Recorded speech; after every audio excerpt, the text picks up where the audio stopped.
Hello and welcome. On this episode of On the Shop Floor, I am at the Hindustan Aeronautics Limited facility in Bangalore, the assembly line for LCA Tejas. And with me is the man heading HAL, CB Ananthakrishnan, the Chairman and Managing Director, who heads the resurgence of HAL, if one may call it. And we are fortunate to get his time to speak to us about HAL, its plans, and how it is going to contribute to India's quest for self-reliance. Thank you very much for giving us your time. Thank you, sir. It's a nice opportunity for us as well, and thank you for this opportunity. My pleasure. So let me ask you, when I look at the stock market, when I look at the order books of HAL, it seems the order book is full for the next 3 or 4 years. What is the, first of all, what are these orders? And if you can give us the breakup of what are the products that you are going to offer for the market as well as the Indian Air Force. Yeah, before getting into the order book, probably HAL has been there in the business for the last almost 6 to 7 decades. Sure. And the performance has been there for all to see. Correct. And that is the confidence and trust which HAL has generated with our defense customers as well as with all the ministry and even with the Honorable Prime Minister. Right. And with Atmanirbhar Bharat and self-reliance being taking a front seat, and with being the policy initiatives of this government. Yes. HAL has also been one of the biggest beneficiaries because we have got a range of indigenously designed and developed products today. Right. And that is getting reflected in our order book position. Correct. So order book today, as of now, we have got the major to be executed orders. One is that, as you are aware, that 83 numbers of Mark, 1A LCA. And apart from that, we have got recently that another 34 numbers of advanced light helicopters. Yes. And we have also got a basic trainer aircraft of 70 numbers. And of course, the engines order which is there for RD-33, which powers the MiG series of aircraft. Right. So that we have got 18 numbers. And another major order which is in the pipeline is your 240 numbers of AL-31FP engines, which is to power the Sukhoi aircraft. That's right. So broadly, these are the major orders. So actually a large spectrum. Large spectrum of orders which needs to be executed in the next 3 to 4 year time frame. That's right. So we have started in the right earnest. LCA, you have seen this facility. That's right. In fact, when we started the program way back in 2008, when we had signed the contract, this particular facility was supposed to make only 8 aircrafts. Okay. Then with the augmentation of facilities, because we felt that 8 numbers is not going to be sufficient to take care of the requirements in future. So we wanted to do the augmentation, and we have enhanced the capacity from 8 to 16 numbers. In a year? In a year 16. Right. What I am talking is 8 numbers in a year to 16 numbers. Right. So today the Bangalore facility, this division, LCA Tejas division as well as the aircraft division, which is adjacent to this, can take care of 16 numbers on an annual basis of LCA Mark I production. Is a huge capacity enhancement. Yeah. And and with that, in addition to that, not only to depend on our own capacity, we have also developed certain private sector partnerships, especially for the structures. Okay. All the 4 structures, that is that rear fuselage, front fuselage, center fuselage, as well as the wings. We have entered into partnerships, and we have entered into outsourcing arrangements with various private industry, tier 1 suppliers sort of thing. So that will further strengthen the supply chain. Right. And even if there are going to be some difficulty in our capacities, it will be supplemented by them. Notwithstanding these 16 numbers, we felt there is a need for the defense forces to see that the orders are getting executed not only in time, it was also well ahead of time. Absolutely. So with this, in fact, we have on our own started thinking of enhancing the capacities further from 16 numbers to 24 numbers. Oh, that's wonderful. So it is with this idea in view, we have started the 3rd line in Nashik. And we have, last October, we have initiated the process, and we expect this 3rd line to become operational sometime the current calendar year. That is sometime between the last quarter of the current calendar year, that is between September to December. Right. And our idea is that this year itself we wanted at least 1 more aircraft or 2 more aircrafts to be manufactured in our Nashik facility. Oh, I see. Nashik facility, what we are designed today, is capable of producing another 8 aircrafts. So that means if you have 24 here, whenever 16, it happens, 16 here and 8 there. 8 there. So that's 24. 24. And we wanted it to be fully operational with the 8 numbers in Nashik from 25-26 onwards. Oh, I see. So this would mean 16 plus 8 24 numbers we will be in a position to deliver starting from the financial year 25-26 onwards. That's wonderful. So what about a year later maybe? Year later. Yeah. This year we are expecting 16 numbers as per delivery schedule. We are contracted delivery schedule. We have to give 16. And these are Mark 1A. This is Mark 1A. This is Mark 1A. Right. And with the 83 numbers, we expect it to get liquidated a year in advance of the contracted delivery schedule. And when is that year early? That will be earlier as per the contract. It is 28-29. We wanted it to get it completed by 27-28. Okay. Since we have enhanced the capacity to 24 numbers. Oh, wonderful. So as far as the LCA Mark 1A is concerned, and subsequently for the LCA Mark II, by the time this gets over, Mark II will come into picture. Correct. And then we have got sufficient capacities at our disposal. So 24 numbers is something which we are targeting. Excellent. We will be able to achieve from next financial year 25-26. And in case if there are going to be further requirement and need to be expedited, our Nasik capacity can also be enhanced from 8 to another 4 numbers with some incremental investment. So you've got that headspace there, flexibility. It is there. Yeah. Because we do not know what is going to be the requirement of the defense customers in the future. So we wanted to be prepared ourselves so that we keep supplying to them as per the contracted delivery schedule. And it is not only the Indian Air Force, but you might have export orders. Exactly, precisely. In fact, with that in mind only we started the establishing the third line. But fortunately for us, we are also likely to get another 97 numbers of LCA Mark 1A. That's right. So it perfectly fits into our plan of action. And I think we should be able to successfully execute that LCA Mark 1A. That's wonderful to know. So I was going to ask you about exports a little later, but now that we have spoken about exports, several countries have expressed interest. I mean, I have also come across people saying this. In fact, I was perhaps one of the few people who was in Bahrain when LCA first flew at the Bahrain Air Show in 2016. And there is interest, as you would know. But what is the realistic assessment of the interest in LCA in the other countries? Yeah, as you are aware, till very recently, we have been focusing only on the indigenous customers. Now, very recently, we have started focusing because of this export initiatives by the government. We also started looking the export market very seriously. Another factor which is to our advantage will be that today we have got a range of products which we can offer to the defense customer, foreign countries. Which the case earlier it was not like that, because we were more of licensed production, except for 1 or 2 products we didn't have a range. Today, since we have got a range, many foreign countries have started showing interest, and especially on 2 products. One is the LCA Tejas, which is proving to be one of the best products of its categories, and the other one is on the helicopter segment.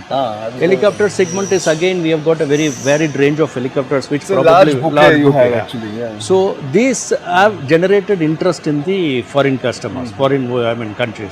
So as of today, there have been interest which have been shown. Some 5 to 6 countries have shown some serious interest. One among them, as you know, is Argentina, where they have things are still under discussion. But as you know, the defense deals, it takes longer period to come through. So Argentina has shown interest, and Philippines, we are in the advanced stages of discussions. So we hopefully we should be able to be successful over there. And then Egypt also, we are in discussions with Egypt. Recently, Nigeria has gained momentum. So I mean, there are few more countries which have shown interest. Initially it was with Reliant, but now because Tejas has also become a product of class. So there have been a lot of interest being shown on Tejas also. I hope that now with all the initiatives being taken by HAL and establishing our offices abroad and the initiatives that the government is taking, sooner or later we will have one breakthrough order. Right, that's great to know. But I think in my assessment, helicopters will have more demand than LCA Tejas. So let's talk about the helicopters a little bit. You have a large bouquet of helicopters. I think all 3 services, Indian Armed Forces, have placed orders, are going to place orders. So that division seems to be on a resurgence kind of a thing. So tell us more about these helicopter variants that you have. Yeah, I mean, one of the reasons for the success stories of helicopter has been that we have been there in the business for the last 60-70 years. Correct. We have been manufacturing Cheetah Chetak Yes. since 70s. Right. And then we have phased it out, and now Cheetah Chetak is not being done. But the experience which we have gained for the manufacture of Cheetah Chetak has stood us in good stead. And one more important reason is that the helicopter design and development was continuing even during the 80s and 90s. Right. And that is where we have gained the expertise in the design and development, and we have our own rotary wing segment, which is a research and development center, where a range of helicopters are being designed and developed. To start with, it has been the advanced light helicopter. Correct. And advanced light helicopter, as you know, Dhruv has been one of the major success stories. Yes. Today we have supplied more than 300 plus helicopters to the Indian Defence Forces. Right. And in fact, it has evolved from a basic helicopter version of Mark I Yes. to Mark IV, which is a weaponized version. Absolutely, yeah. So 4 variants of advanced light helicopters we are today supplying to the defense, and it is all proven helicopters. The experience again, that took a longer period for us to design and develop the Dhruv helicopters. True.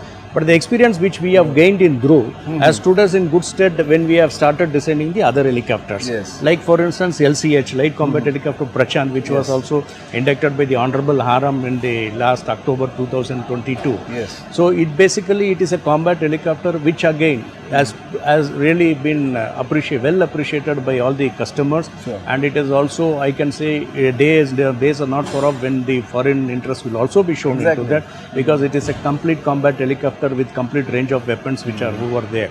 And that is another success story of HAL, that we could design it at a very, I will not say short period, at a very reasonable period. Right. For an helicopter of that class. Then our next program was on the light utility helicopters, Yes. which currently is, the design is over, IOC has been issued. Correct. The IOC, we mean that initial Yes, operation clearance. Correct. That has been done in sometime in 21. Right. And now with, that is expected to replace the Cheetah Chetak. So which means the numbers are going to be huge for its production. Yeah. In fact, keeping that in mind, we have established a bigger capacity in Tumkuru, which has come up, which is one of the Asia's largest helicopter manufacturing facility, which has been also been inaugurated by our Honorable Prime Minister. And we plan to manufacture those helicopters over there. To start with, the capacity will be around 30, and then we are planning to scale it up to 90 helicopters per annum there. Wow. So that's a huge number. Yeah. So we expect there is going to be a huge demand as far as this helicopter segment is concerned, whether it be light ALH or whether it be LCH or LUH. And now we are embarking on a newer program, which is a much bigger ton category. That is that IMRH, Indian Medium Bow Helicopter. And that you already got a joint facility with Safran, is it? That is again for engine. IMRH, we wanted to have more of public-private partnerships. That is a new model which we are trying to work out. Where we thought that the engine and earlier the engine for the other helicopters were getting imported from Safran. Under TOT we are manufacturing in Bangalore as well. Yes. But this time we wanted joint development of engine so that the IPR will remain within the country. So even if it's joint, it will remain in India. Will remain in India. So that is the reason why we have entered into with Safran for the engine joint development and manufacture of engine in India. But this IMRH is again a 12-ton category helicopter, which is a multi-utility helicopter. Absolutely. Again, this is a class, which is expected to replace the Mi-17s, which we are operating. So this is, the timelines are very challenging. So because of the timelines being challenging, we also wanted to engage with private industry so that the things move fast and it will be available so with thing. And we know, you know that today the sort of expertise which is getting developed in the private industry, we would like to leverage that and see that this model is evolving. Correct.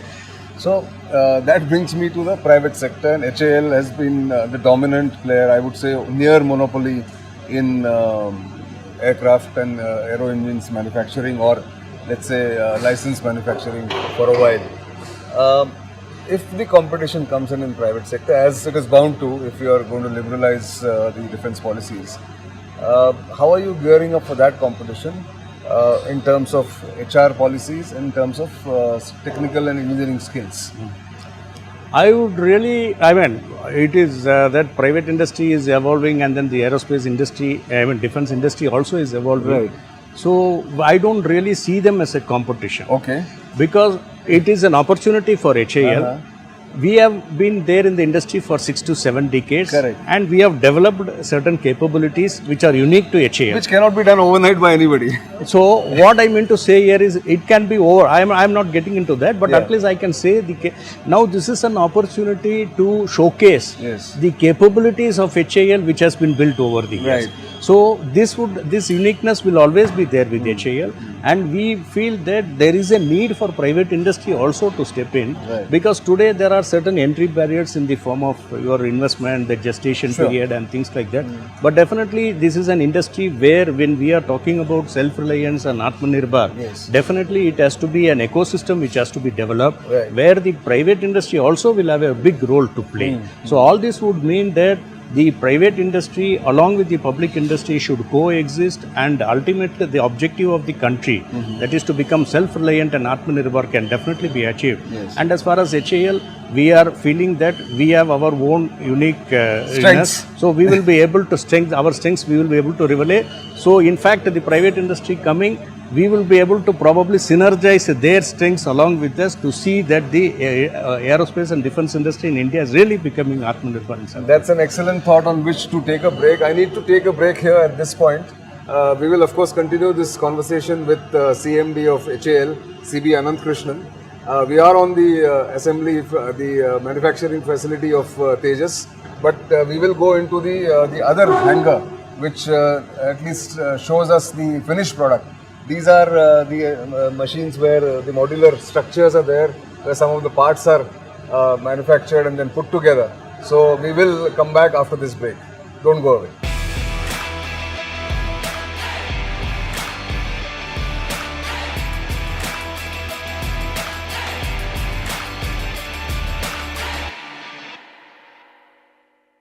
Welcome back. I'm in conversation with Chairman and Managing Director of HAL, CB Ananthakrishnan, and we are on the shop floor at the Tejas manufacturing facility, the LCA Tejas Mark I-A. This is where the LCA is going to roll out in its final shape for the Indian Air Force going forward. So we were talking about how you have that facility where we were in that hangar. Now here, what are these people doing here when we see this particular thing? See, the structures we have, that is known as structural assembly, where the structures are being made, that hangar, and once the structures are ready, they get assembled over here. Sure. And then this is the aircraft where the equipping is going on. Okay. The aircraft structurally it is done, and now the next stage of the aircraft build is the equipping stage, where the different systems and subsystems gets connected, looming is being done, electrical Cables are being installed. So the complete equipping of the aircraft is being done here, except for the engine. Engine will be for the final fit which will happen. Right. And once it is done, then there will be a ground run which will be done, which is the next stage of the aircraft. This will go there, and then the engine ground run will be taken care. And once that ground run is done, then the painting and the other processes which will come. And it's a wonderful way to sort of have all those skills coming together. Yes. So one question that always haunts a lot of people is, does India have enough skilled manpower, engineers, technicians, people who assemble the aircraft and all that? HAL obviously is the only aircraft manufacturing company in India. What has been your experience, and how are you going to sort of enhance your recruitment, enhance your numbers? What are the plans? Yeah, I mean, to start with, the skill sets which are available today definitely needs to be enhanced. Right. I mean, because with the sort of projects which we are likely to get, and we need more manpower and more skilled manpower. Sure. But the HAL sort of a training system is also something unique.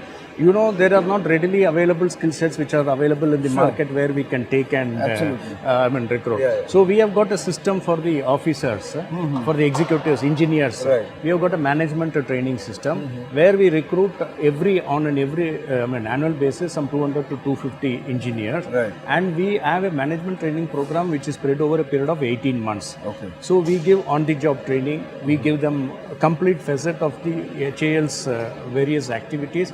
That is all being trained on the shop floor and as well as on the various complexes and division, so that they get a flair of a complete aerospace and defense industry. So once they get trained, they become ready for taking over the jobs in the shops. And there they are into taken as engineers in first, and then we have got a career progression program which keeps growing up. So what happens is that we are very conscious of the fact that the skill, knowledge transfer happens in a very seamless way, so that there is nothing which is lost, which has been gained by experienced people who keep superannuating. The knowledge transfer happens on a very seamless way.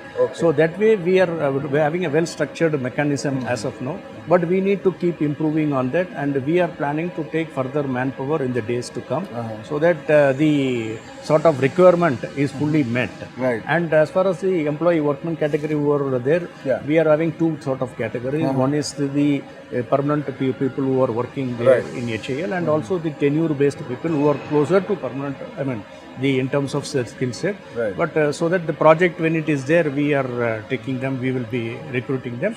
And once the project is over, then depending on the needs, we will try to retain and So, what happens is, now that you are going to enhance capacity, you're going to enhance manufacturing. Also, I'll come to the Mark II plan and further the AMCA plan, that is government's plan for that. But what has been your experience with the Indian Air Force, your primary customer, and ADA? Unless you all work together, it's going to be difficult. So tell us more about how you interact with them, how you synergize your efforts with both the Air Force and ADA. Yeah. See, the most important aspect is that ultimately the customer should have an aircraft, which he finds it more, satisfies all his requirements.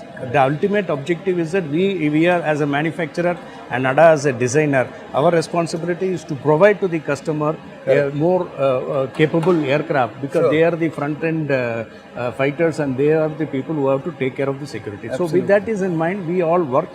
Definitely there has been lot of discussions which are going on between, we try to have very transparent discussions between ADA, who are the design agency, and who are the HAL, along with HAL, who are the manufacturing as well as the design partners for ADA, and along with the customers. We continue, and also the other agency being the CEMILAC, who is the certification agency. So all the four agencies, we work in synchronizations, so that the common objective of coming out with one of the best aircraft is completely achieved.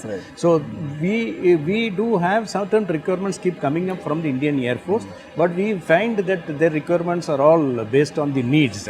So necessarily we will also have to find ways and means of how to tweaking the requirements or taking the manufacturing model. This is not something which is static. It is a continuing development. The program of this nature is a continuous process. So we need to keep continuously upgrading the aircraft. Even as you are aware, even the F-16s is still in place only because of upgradations. So that is very critical, and we along with the design agency ADA, we keep doing that. Excellent. So before I go to Mark II or its roadmap, what is your experience with vendors? I was looking at the chart where you have some 150 or 300 different vendors bringing in different parts, which is anywhere, this is how aircraft are manufactured. And also different locations in India, which also creates job opportunities, all that. What has been your experience with your all the three tiers, 1, 2 and 3 vendors in India? Are they coming up to your expectations now? Yeah, very much. You can see that HAL has been outsourcing, and we have been there in the vendor development, not now. We have been there in the last 5-6 decades. We have been doing that. In fact, we are happy today that some of the tier 1 or tier 2 suppliers who are tier 2, tier 3 suppliers who are there as part of HAL's ecosystem, today they have all been listed companies, and they are doing much well. So that gives us a lot of happiness that the ecosystem which is created around HAL is developing quite well. So our vendor experience has been quite well. We are trying to develop new vendors with the sort of indigenization which we are planning now, and with the sort of self-reliance which we will have to achieve. The role of the Indian vendors and Indian supply chain, we will have to make a very robust supply chain within the country, and for which the Indian vendors are going to play a major role. We are handholding first flight or whatever you want to call it. Yeah, Mark II, ADA is the lead design Right. agency, and HAL also has been associated with Sure. ADA to take care of certain design activities. Correct. So we have completed the preliminary design review as well as critical design review. CDR also has been completed in last December. Certain components also have been we have started manufacturing. So we expect the first prototype to roll out sometime end of next year. That is in 25 December around. This is what the plan is, and we will be able to come out with the first prototype by 25, and after that it will take another 2.5 years for the various certification processes to take place. So we expect somewhere around 28 to 29 the production should commence, and we should be able to deliver the first aircraft in 29. Okay.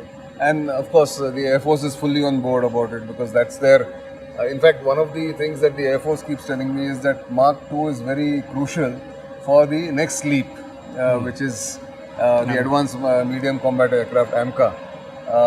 On AMCA, how will you meet that challenge? Because one of you have this is the engine, right now which you are using. Yeah, 404. 404. Then Mark II is likely to have, we are told, F414, which is about 98 kilonewtons is what they keep telling us, GE414. What is the plan and what is the, I would say, philosophy for AMCA coming in?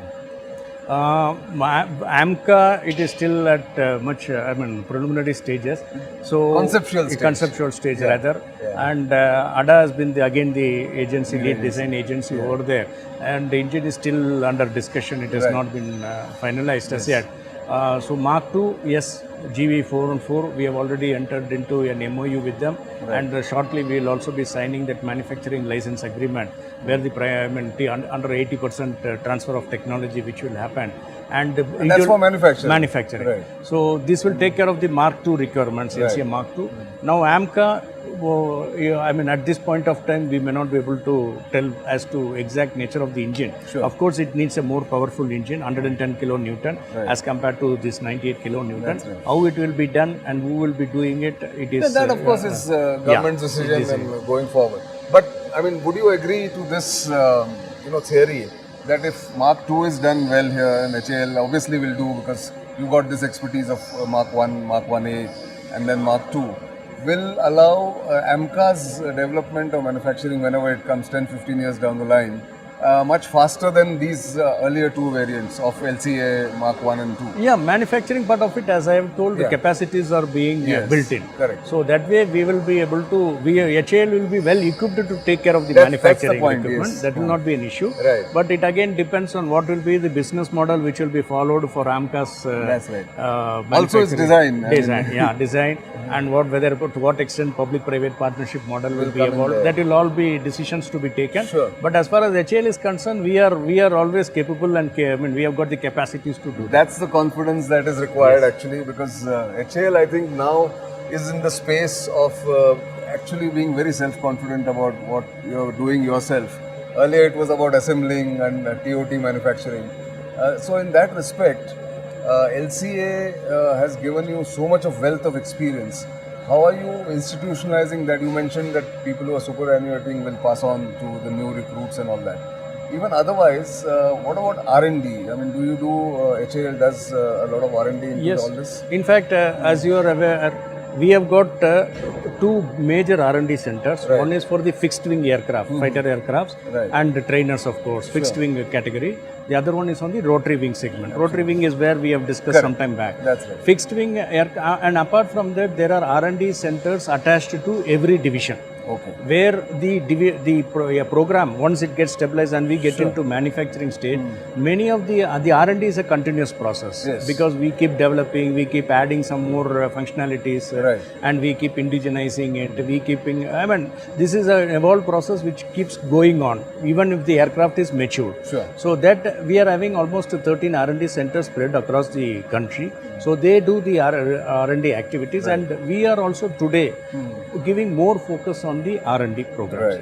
The reason being, the success which we have got in our own indigenous developed platforms has given us a lot of confidence, and we have also now started earmarking a separate R&D fund with 15% of profit being flowed back that's into wonderful. that R&D fund, and we wanted to take this R&D forward in a big way. Right. Slowly we wanted to be seen as a technology company. Correct. And this manufacturing part of it, there are private industries is always there. Yes. We will try to be an integrator. We will try to hold the IPRs for the products which are developed. Right. And the operationalizing part of it, we would like to see the private sector in a more bigger way. That's a very good plan, because that's how everywhere, I mean, the successful countries like US and France have done this on that model itself.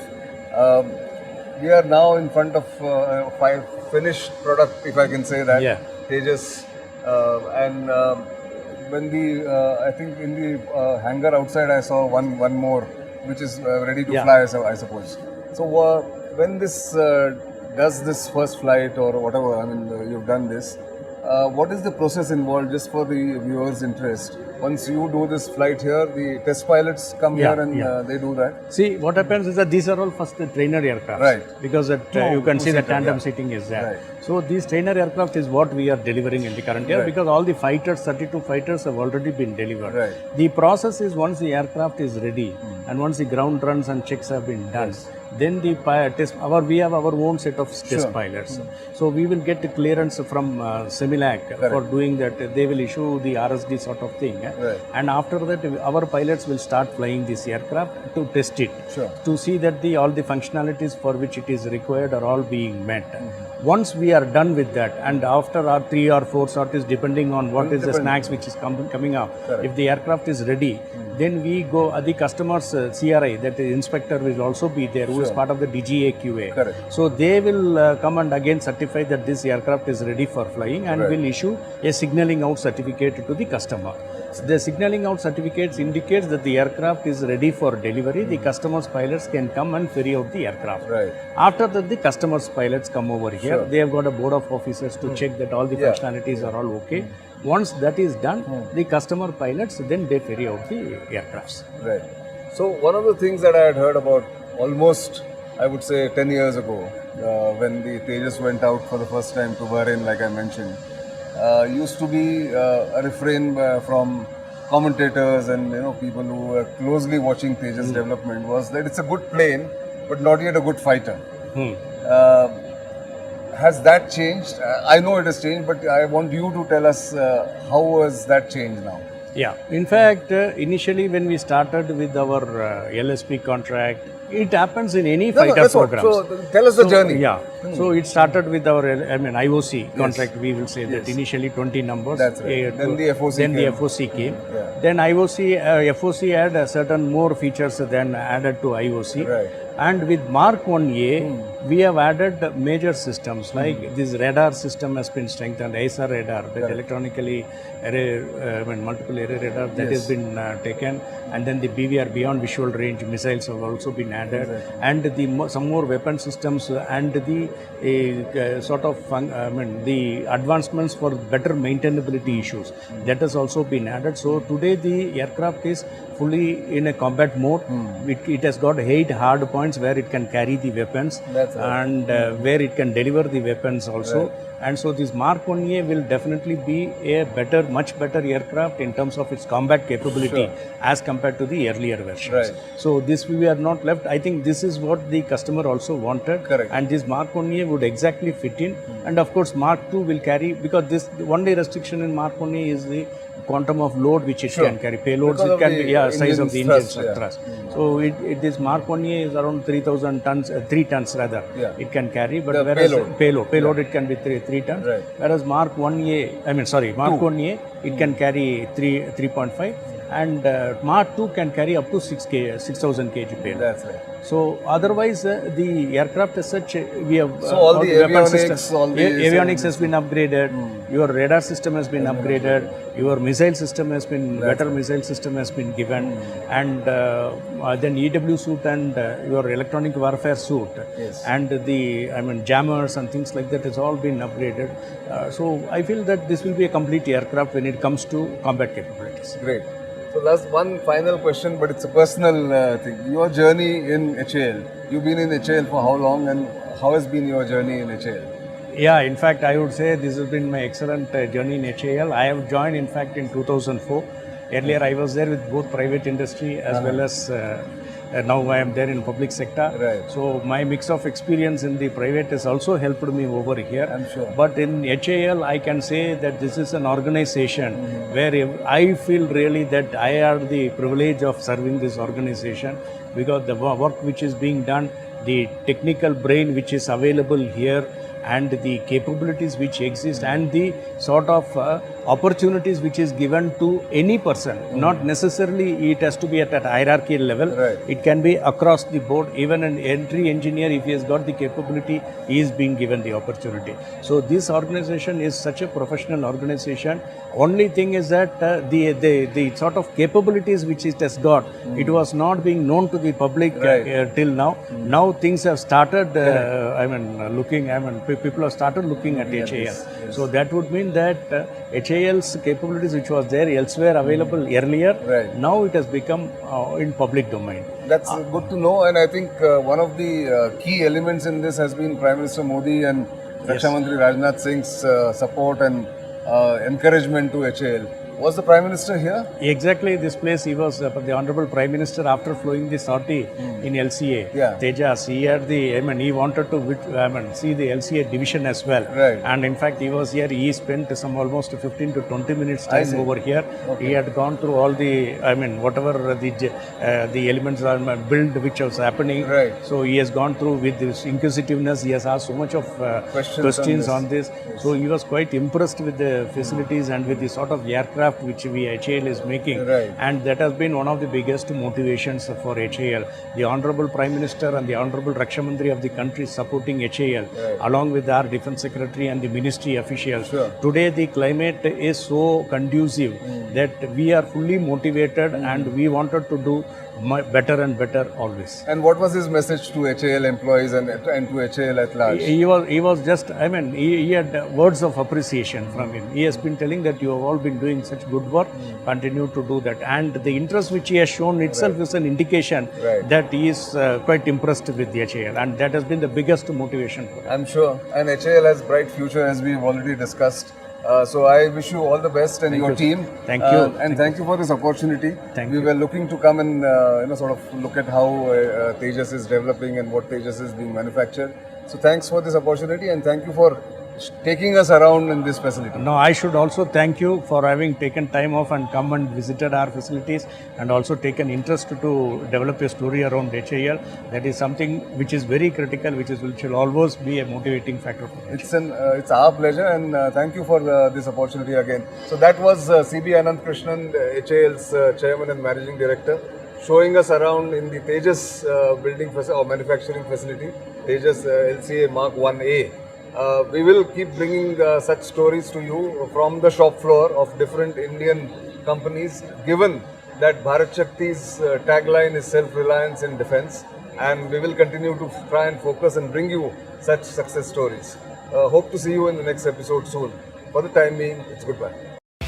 In the next episode of On the Shop Floor, we travel to Pune, or a place near Pune called Talegaon, and we visit and interview the head of L&T Defence, Arun Ramchandani, on the shop floor. Don't miss watching it.